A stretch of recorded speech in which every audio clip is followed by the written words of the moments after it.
माधव का घर। सुबह का समय, बाहर मूसलाधार बारिश हो रही है।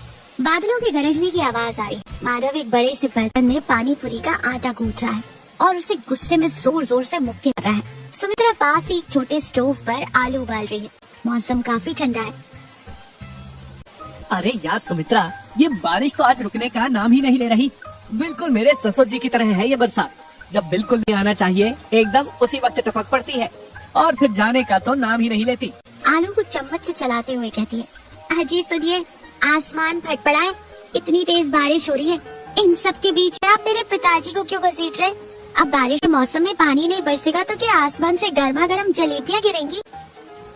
जलेबियाँ गिरती तो मैं आराम से वही बेच लेता ना भाग्यवान। कम से कम इस सूजी और मैदे के साथ मुझे सुबह सुबह ये कुश्ती तो नहीं लड़नी पड़ती।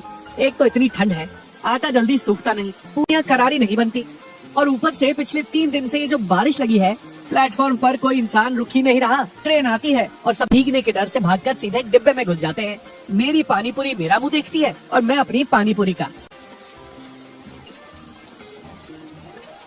अभी बिल्कुल छोटे बच्चे की तरह हिम्मत हार जाते हैं। व्यापार है तो मुनाफा और नुकसान दोनों झेलना पड़ेगा ना। वैसे आज मौसम थोड़ा खुल रहा है। अब एक काम कीजिए, आज पानी पूरी का पानी थोड़ा ज्यादा मसालेदार और तीखा बनाइए। इस कपा देने वाली ठंड में जब लोग कपते हुए आएंगे तो तीखा पानी पूरी खाकर उनके शरीर में जान आ जाएगी। माधव चाय की चुस्की लेते हुए, बात तो तुमने बिल्कुल पते की कही है सुमित्रा।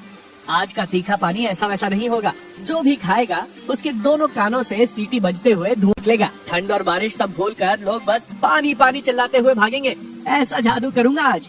हल्की हल्की बूंदाबांदी हो रही है। पुराने टीन के शेड के नीचे माधव अपना ठेला लगाए खड़ा। ठेले पर माधव की स्पेशल तीखी पानी पूरी का बोर्ड लगा है।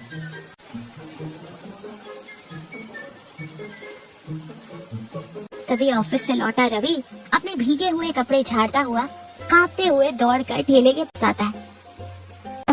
हो माधव काका, आज तो लगता है भगवान आसमान की पानी वाली टंकी का नल बंद करना ही भूल गए हैं। इस भयंकर ठंड में मेरा शरीर जमकर मैं कुल्फी बन गया है। जल्दी से एक प्लेट अपनी वो स्पेशल तीखी वाली पानी पूरी लगाओ काका। आओ बाबू आओ, तुम्हारी इस कुल्फी को पिघलाने का प्रूफ इलाज है मेरे पास, एकदम तैयार। ये लो आज की मेरी स्पेशल रॉकेट पानी पूरी, खाकर बताओ कैसा लगे। रवि जैसे ही पूरी मुंह में डालता है उसकी आंखें बड़ी हो जाती हैं। वो एक हाथ अपने सिर पर रख लेता है। हाँ, काका, ये तुमने मुझे पानी पूरी खिलाई है या कोई मिर्ची का बम फोड़ दिया मेरे मुंह में? कसम से मेरे कानों के बाल तक सीधे खड़े हो गए हैं। अरे बाबू, जब बारिश में भीगते हुए तो पानी पूरी खाने के बाद माथे पर पसीना चमकना चाहिए। असली मजा तो उसी में है। तभी टीटी दरोगा सिंह एक हाथ में अपना पेट पकड़े हुए मुंह बनाते हुए धीरे धीरे कराहते हुए वहाँ आते हैं। ओए माधव, उफ, आज सुबह स्टेशन के बाहर उस समोसे वाले के यहाँ पता नहीं क्या मनहूसियत खा ली मैंने। ऐसा लग रहा है जैसे मेरे पेट के अंदर महाभारत का युद्ध चल रहा है। गैस के दर्द से मेरी जान निकली जा रही है। अरे दारोगा जी, आप तो दिन भर ट्रेन में बिना टिकट वालों को पकड़ पकड़ कर उनकी हवा निकालते रहते हैं। आज आपकी हवा किसने निकाल दी? ओए, तू अपना मुंह बंद रख छोकरे। तुझे हर बार मजाक सूझता है। यहाँ मेरी जान हलक में अटकी है और तुझे कॉमेडी करनी है। ओ माधव, तेरे पास कोई चूरण वूरण है क्या यार? पेट आ जा रहा है। अरे दारोगा जी, मेरे पास चूरण कहाँ से आएगा? आपको तो डॉक्टर जाना चाहिए। पर रुकिए, मेरे पास एक देसी जुगाड़ है। मेरी स्पेशल हींग और जीरे वाला खट्टा पानी। 1 गिलास देता हूँ, पी लीजिए। आपके पेट में फंसा सारा ट्रैफिक जैम 5 मिनट में खुल जाएगा। सच कह रहा है ना माधव? कहीं ये तेरा पानी पीकर मेरी हालत लोकल से सीधा सुपरफास्ट एक्सप्रेस जैसी तो नहीं हो जाएगी? अरे मेरे हाथों पर भरोसा रखिए साहब। माधव एक छोटे से स्टील के ग्लास में खट्टा पानी, थोड़ा काला नमक और नींबू निचोड़ कर देता है। ये लीजिए, इसे एक ही सांस में गटक जाइए। और एक ही सांस में पूरा पानी पी जाते हैं। लगभग 5 सेकंड तक बिल्कुल शांति रहती है। दरोगा सिंह अपनी आंखें बंद कर लेते हैं। धीरे धीरे उनके चेहरे पर सुकून आने लगता है। तू इंसान नहीं, साक्षात भगवान है मेरे लिए। मेरे पेट में जो माली फंसी हुई थी ना, उसे जैसे ग्रीन सिग्नल मिल गया है। पेट एकदम हल्का हो गया यार। रवि ताली बजाते हुए, काका, तुम तो पानी पूरी वाले से सीधा डॉक्टर बन गए। कल से अपने ठेले का नाम बदल माधव पानी पूरी एंड पेट क्लिनिक रख लो। तीनों इस बात पर जोर से ठहाका लगाकर है। कुछ दिनों बाद स्टेशन के प्लेटफॉर्म के बिल्कुल आखिरी छोर पर एक खाली बेंच पर माधव सिर झुकाए बहुत ही उदास बैठा है। आज वहाँ उसका पानी पूरी का ठेला है। रवि उसे ढूंढता हुआ वहाँ आता है। काका क्या बात है, आज तुमने ठेला क्यों नहीं लगाया और ये अपना मुंह क्यों ऐसे लटका रखा है? तुम्हारी कोई ट्रेन हो गई है क्या? मेरी ट्रेन नहीं बाबू, आज मेरी किस्मत ही मिस हो गई है। अभी नए स्टेशन साहब ने मुझे ऑफिस में बुलाया था और साफ कह दिया कि आज के बाद प्लेटफॉर्म पर मैं अपना ठेला नहीं लगा सकता। क्या, क्यों नहीं लगा सकते? तुम तो इतने सालों से यहीं अपनी दुकान लगा रहे हो। कह रहे हैं कि ये पुराना टिन का शेड टूटकर यहाँ नया मॉडर्न शेड बनेगा। अब यहाँ सिर्फ बड़े बड़े वीआईपी स्टॉल वालों को ही जगह मिले। हम जैसे गरीब ठेले वालों को, प्लास्टिक तान कर खड़े होने वालों को अब स्टेशन पर कोई जगह नहीं है बाबू। सब ऊपर के अधिकारियों का ऑर्डर है। ये तो सरासर नाइंसाफी है काका। तुमने दारोगा जी से बात क्यों नहीं की? वो जरूर तुम्हारी कोई मदद करते। दारोगा जी बेचारे क्या करेंगे बाबू, वो भी तो रेलवे के एक छोटे से मुलाजिम ही हैं। मेरी किस्मत में शायद यही लिखा था।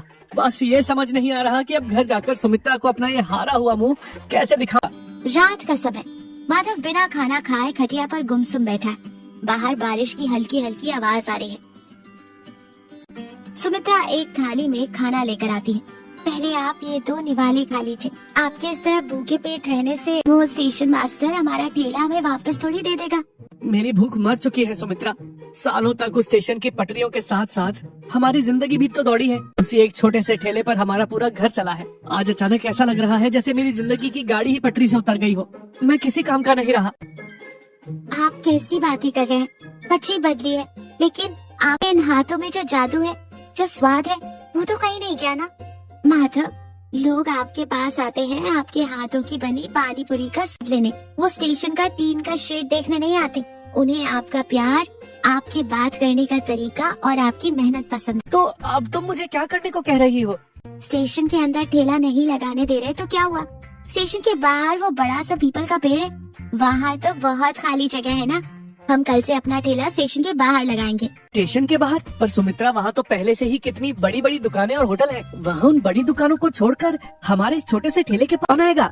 क्यों नहीं आएंगे? आप जो हींग और जीरे का पानी मिलाते हैं ना, और मैं जो आलू का मसाला भून कर बनाती हूँ, उसकी टक्कर का स्वाद पूरे शहर में किसी के पास नहीं है। जगह बदलने से हमारा हुनर थोड़ी ना बदल जाएगा। आप चिंता छोड़िए, कल सुबह हम अपना ठेला स्टेशन के बाहर ही लगाएंगे। बस बात खत्म। अगली सुबह बारिश हो रही है। लोग छाता लगाए इधर उधर जा रहे हैं। माधव ने एक बड़े से पेड़ के नीचे पन्नी तान कर अपना ठेला लगाया हुआ है। उसके चेहरे पर घबराहट है। कस्टमर आएंगे या नहीं, ये डर उसकी आंखों में साफ दिख रहा। तभी दरोगा सिंह अपना छाता लिए वहाँ आते हैं। अरे माधव, तू यहाँ बाहर बारिश में पेड़ के नीचे क्या रहा है? अंदर प्लेटफॉर्म पर चल भाई। वो जो नया वीआईपी स्टॉल वाला आया है ना, उसकी पानी पूरी खाकर मेरे पेट का से कबाड़ा हो गया है। पता नहीं वो पानी पूरी दे रहा है या नाले का गंदा पानी पिला रहा है। मैं अंदर कैसे आ सकता हूँ दारोगा जी? नए मास्टर जी ने मुझे वहाँ से भगा दिया है। अब से मैं अपना ठेला यहीं बाहर लगाऊंगा। क्या बकवास है? उस नए मास्टर को क्या पता हाथों के जादू के बारे में? तेरी पानी पूरी खाए बिना स्टेशन पर आने वाले लोगों का सफर ही पूरा नहीं होता। तू रुक, मैं कल ही जाकर उससे बात करता हूँ और तुझे तेरी पुरानी जगह वापस दिलाता हूँ। तभी रवि भी अपना बैग सिर पर रखे बारिश से बचता हुआ भाग कर वहाँ आता है। अरे काका, तुम यहाँ बाहर खड़े हो? तो तुम्हें पूरे प्लेटफॉर्म पर पागलों की तरह ढूंढ रहा था। वो अंदर जो नया वीआईपी स्टॉल खुला है ना, भाई साहब, उसका पानी तो ऐसा था जैसे किसी ने ड्रेनेज का पानी उबाल कर पिला दिया हो। मेरा पूरा मुंह का स्वाद ही बिगड़ गया। जल्दी से मुझे अपनी वो तीखी वाली पानी पूरी खिलाओ काका। रवि की जोर जोर से बोली जा रही बातें सुनकर वहाँ से गुजर रहे कुछ यात्री भी रुक जाते हैं और माधव के ठेले के पास जाते हैं। हाँ भाई, बिल्कुल सही कह रहे हो तुम। माधव भाई के हाथों की पानी पूरी के आगे वो वीआईपी स्टॉल वाले क्या टिकेंगे? माधव भाई, जरा 2 प्लेट हमें भी लगाना। माधव खुशी से अपनी आंखों में आए आंसू पोंछते हुए, अभी देता हूँ बाबूजी, बस 1 मिनट। सच में मेरी सुमित्रा बिल्कुल 100% सही कहती थी। हमारे खड़े होने की जगह बदल जाने से हमारे हाथों का स्वाद और हमारी मेहनत थोड़ी ना बदल जाती। माधव बहुत ही फुर्ती और खुशी से सबको पानी पूरी बनाकर खिलाने लगा। देखते ही देखते बारिश के मौसम में भी उसके ठेले के चारों तरफ लोगों की भीड़ जमा हो जाती। हाँ, लाजवाब माधव। एक काम कर, आज पानी में थोड़ी हींग और जीरा जरा ज्यादा डाल दे। वो नया स्टेशन मास्टर भी इधर आ रहा है। आज उसका पेट भी तुझे ही साफ करना है। हाँ काका, आज से अपना माधव पानी पूरी एंड पेट क्लिनिक खुलेआम पब्लिक की सेवा का। सब लोग मिलकर दिल खोल कर हंसते हैं। माधव मुस्कुराते हुए आसमान की तरफ देखता है और मन ही मन भगवान को और अपने अपनी सुमित्रा को धन्यवाद देता है। बारिश की उन बूंदों के बीच मग के छोटे से ठेले पर फिर से वही पुरानी रौनक और खुशियां लौट आती।